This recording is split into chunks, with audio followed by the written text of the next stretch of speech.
This is just a story from a person who received palliative care, and just emphasizing again that moving attention to quality of life upstream in the course of somebody's uh, time with cancer helps them live well, as opposed to thinking about dying well with cancer.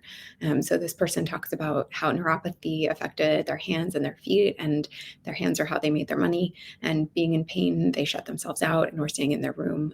But then they felt in control in the driver's seat when they were talking with the palliative care team and focusing on their symptoms.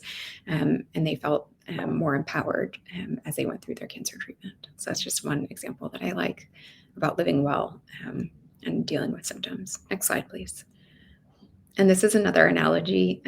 You might see this one. It's about palliative care as the umbrella, and kind of the older idea of adding palliative care late in someone's course is like saying, okay, we're focusing on fighting the cancer, we're focusing on these things, and then suddenly it rains. Somebody chases after with an umbrella. Here, this will help. Thanks. We wish we'd had this earlier. That's on the top row. And on the bottom row is the idea of early palliative care, thinking, here's an umbrella.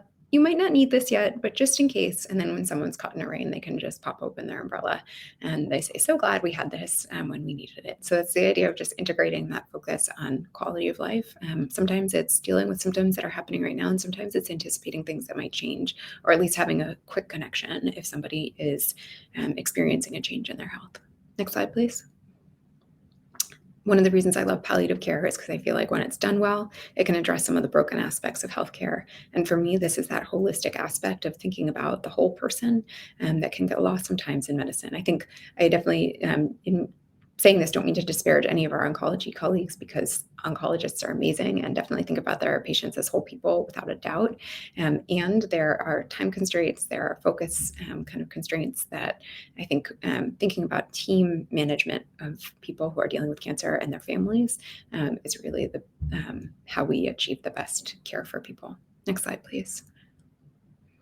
And so I just want to share this last idea that in talking with people about their needs in living with advanced cancer, we really learned that in addition to some of the things that I mentioned, like symptom management, psychosocial support, and understanding their illness that are appropriate for palliative care, what we started to hear about in this group of advanced cancer survivors who are living longer with advanced cancer, that really some of their needs resemble what we now call survivorship care, which is a very heterogeneous kind of term that encompasses the care that's focused on people who have survived cancer in general. And so generally speaking, survivorship care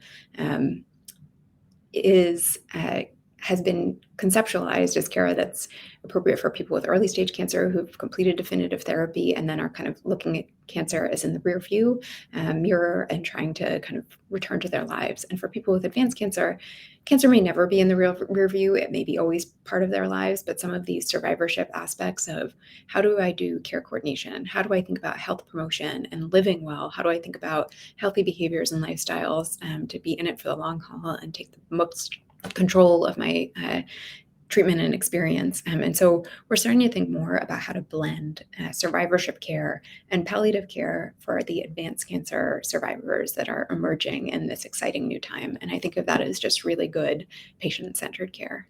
Next slide, please.